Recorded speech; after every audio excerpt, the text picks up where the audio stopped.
Mesdames, Messieurs, amis téléspectateurs, bonjour. C'est toujours avec grand plaisir que je vous retrouve chaque samedi dans le cadre du Forum libéral. Alors tout d'abord, je dois vous rappeler que le port du masque est absolument nécessaire pour faire barrage à la COVID-19 qui est en train de se modifier.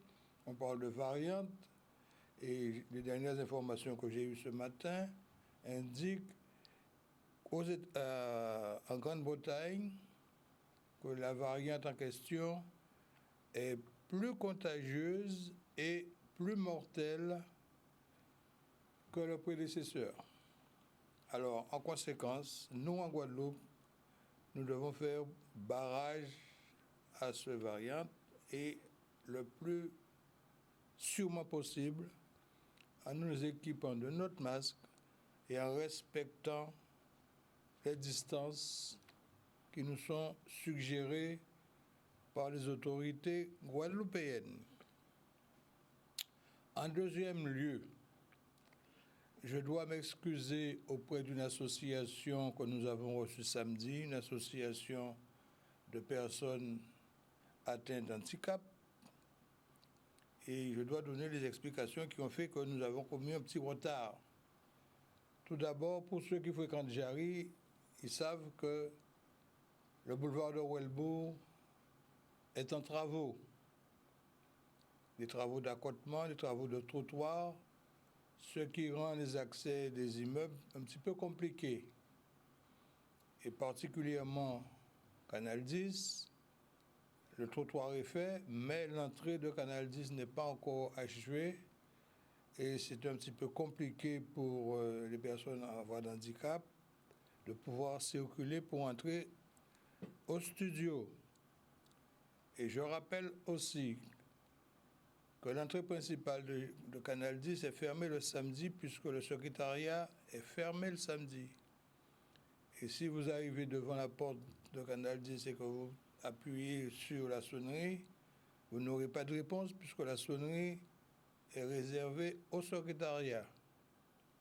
Et en dernier lieu, je veux le dire, nous avons derrière Canal 10 nos parkings qui permettent d'arriver sans problème au studio, ce que je fais chaque matin.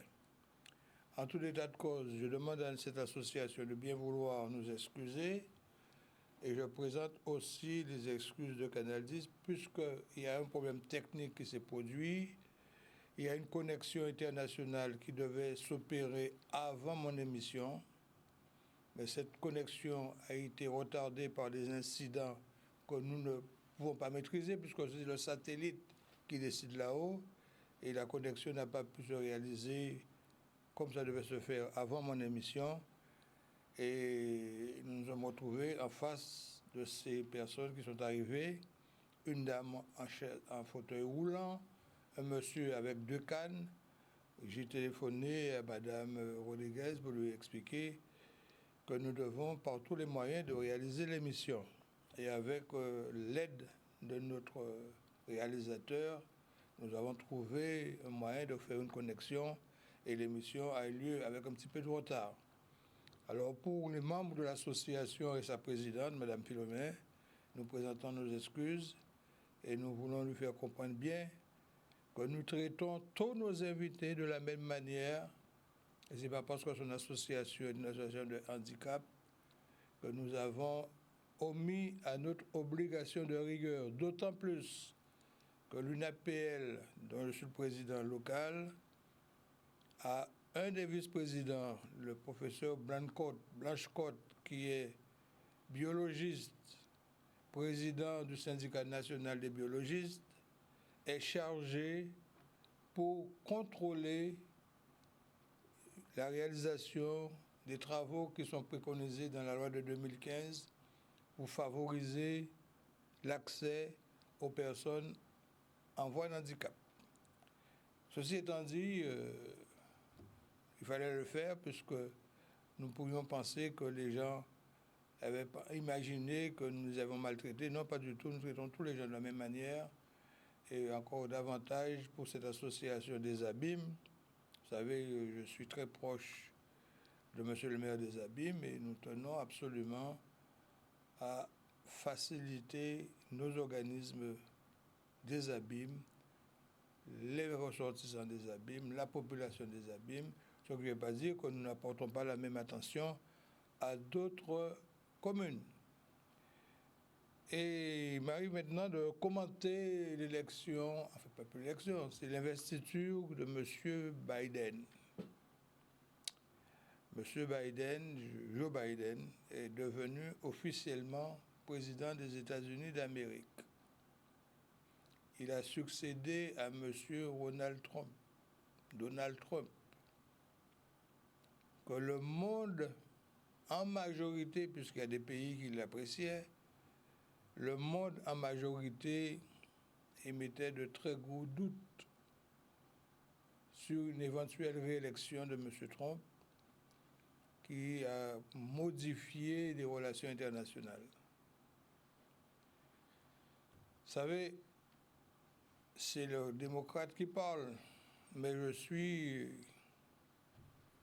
socialiste. Les démocrates des États-Unis d'Amérique sont des socialistes et vous pouvez constater et faire l'histoire que toutes les avancées mondiales et internationales l'ont été sous présidence démocrate. Tout d'abord, John Fitzgerald Kennedy, qui a ouvert le ciel pour la conquête de l'espace. Le président que j'ai servi personnellement, qui était venu ici en Guadeloupe pour la rencontre des chefs d'État, Jimmy Carter, c'est lui qui a fait la première rencontre, la première tentative de paix entre Arabes et Juifs à Camp David. Ensuite, vous avez eu Clinton. Clinton a lui aussi apporté sa contribution internationale et notamment dans le cadre de la paix. Il a réuni à Yasser Arafat les responsables israéliens pour essayer d'améliorer les relations dans ce secteur du monde. Et Barack Obama, qu'on ne présente plus, puisque c'est nous-mêmes. Mais c'est lui qui a tenté aussi d'améliorer les relations internationales avec Cuba. Cuba qui est sous un ordre américain qui interdit toute coopération avec ce pays. Barack Obama a tenté d'ouvrir une porte que Trump a précipitamment fermée. Et j'espère que M. Biden, qui était le vice-président de Obama, reprendra un dialogue plus apaisé avec Cuba.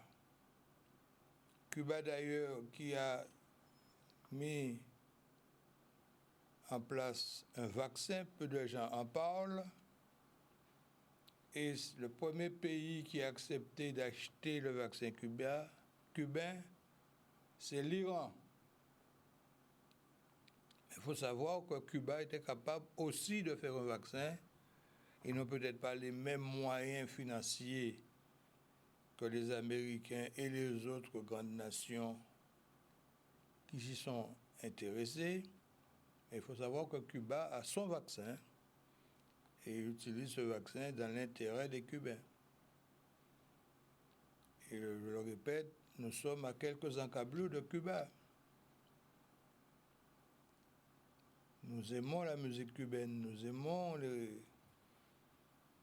les rythmes cubains, nous aimons tout cela, mais nous avons aussi des opportunités de contact À un moment donné, il y a un avion qui arrivait, Air Cubana, arrivait régulièrement en Guadeloupe, et tout ça a cessé à cause de M. Trump, puisque les Cubains n'ont pas d'avion propre, ce sont des locations qu'ils font, ils ont des pilotes, mais ils louent des avions pour desservir leur liaison internationale. Et M. Trump a coupé ça, a interdit justement qu'on loue des avions, notamment américains, à Cuba. Il y avait un développement touristique très important entre les États-Unis et Cuba qui améliorait réellement l'économie cubaine. Eh bien, M. Trump a décidé d'arrêter ça sous prétexte que Cuba apporte une aide au Venezuela. Le Venezuela qui est une bête noire, qui était une bête noire de M. Trump aussi, puisque M. Trump était en train de fomenter même un coup d'État au Venezuela en soutenant un Guaido qui était président du Parlement vénézuélien et qui a été battu, destitué même par la population vénézuélienne pour remettre un Bolivarien à la tête du Parlement du Venezuela. Alors tout ça se fait, mais dans un petit circuit. Nous sommes dans un petit circuit, aux États-Unis, Guadeloupe, à Martinique, Guyane, le Canada. C'est nous tout ça. Et nos relations avec le Canada sont excellentes, comme vous le savez. Nous avons créé tout récemment une structure qui permet que des jeunes Guadeloupéens puissent aller en toute quiétude faire leurs études au Canada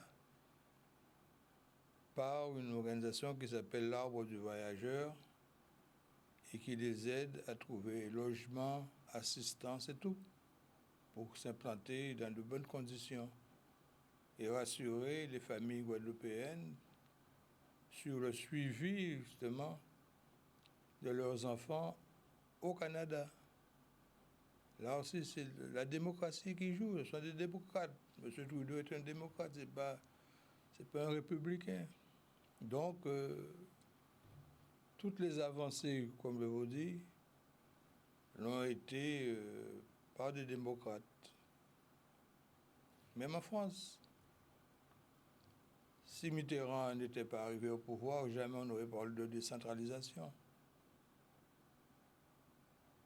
Mitterrand, avec son ministre de l'Intérieur Gaston Defferre, ministre de l'Intérieur de l'époque, a créé la décentralisation, a fait avancer les choses. Et ceux qui sont venus après, tout d'abord, le non-démocrate. Quand je dis le non-démocrate, je ne veux pas parler du système, je veux parler de l'individu. M. Sarkozy a réduit la décentralisation. Hollande est venu en tant que socialiste. Il a relancé la décentralisation. Et maintenant qu'il y a le président Macron, personne ne peut dire qu'est-ce qu'il est, s'il est socialiste, s'il est communiste, s'il est centriste, qu'il est RPR, qu'est-ce qu'il est. Il est quelqu'un, pour le moins, on ne peut pas le dire exactement, son étiquette. Et il est en train de rogner la décentralisation.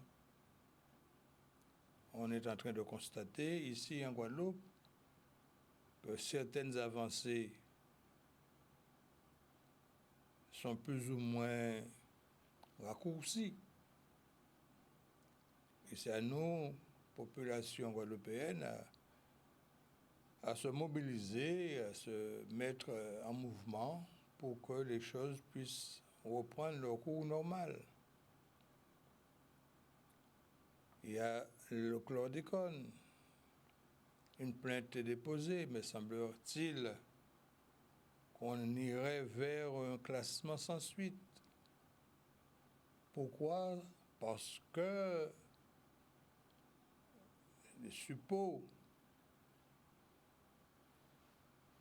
des tenants, comme on dit, ceux qui ont profité de cette pandémie pour nous, qui est la chlordécone, dans nos terres, polluées pour plus de 600 ans, dit-on.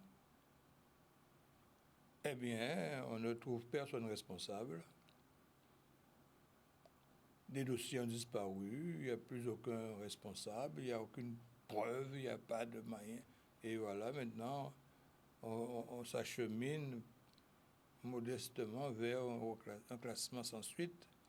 Et ce serait véritablement une injure au peuple guadeloupéen. Et nous ne pouvons pas accepter ça. À titre personnel, je vais mobiliser avec M. Durimel, Maître Durimel, qui fut un ancien vice-président de l'UNAPL, il faut le rappeler, Sarzi, membre fondateur. Nous allons nous mobiliser pour que la vérité triomphe et que le peuple guadeloupéen soit remboursé et dédommagé sur les pertes qu'il a eues, parce que les terres sont polluées. Il y a des régions de Guadeloupe où on ne peut produire pas grand-chose. Et comme disent les techniciens, les biologistes, je ne suis pas biologiste moi-même, que la chlordécone a un délai de vie de 600 ans. Donc si pendant tout ce temps-là, nous mangeons et nos descendants mangent des produits chlordéconés, eh bien, il y a peut-être un moment où les Guadeloupéens n'existeraient plus. Nous devons nous mobiliser pour faire triompher la vérité. Et même si les responsables sont décédés, mais ils ont laissé des biens, ils ont laissé des profits. Il faudrait qu'on puisse les récupérer au profit des Guadeloupéens. Parce qu'un produit qui était interdit aux États-Unis est arrivé en Guadeloupe en obtenant une dérogation de l'État français. Puisque moi j'étais transitaire, ce produit-là était classé comme produit prohibé. Et un produit prohibé, pour le mettre en circulation, il faut une dérogation. Et les importateurs ont bénéficié de dérogation pour nous empoisonner. Alors ceux qui ont donné la dérogation doivent payer, et ceux qui ont bénéficié de la dérogation et qui ont pollué la Guadeloupe doivent être aussi condamnés. C'est tout aussi simple que ça. Mais, vous savez, le droit français est un droit, le texte qui remonte depuis à Napoléon. Il y a toujours des ouvertures qui sont permises. Il y a toujours moyen de détourner le droit, de contester le droit, d'aller à des niveaux supérieurs, à la première instance, appel, cour de cassation. Vous voyez, ça, graduellement, on va pour tenter d'échapper à la sentence.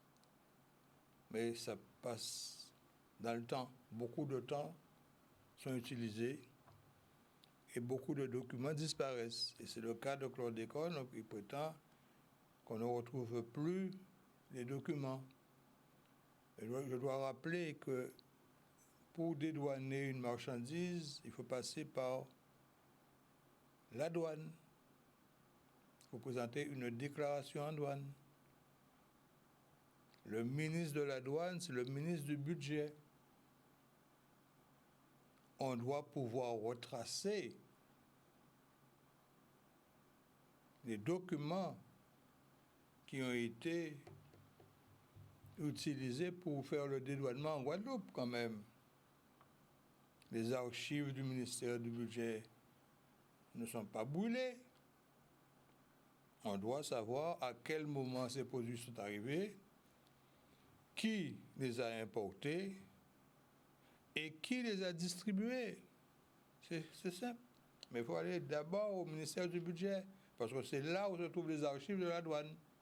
Mesdames, Messieurs, amis téléspectateurs, c'est ce que je voulais vous dire aujourd'hui. Le masque, toujours le masque. On ne se déplace pas sans le masque.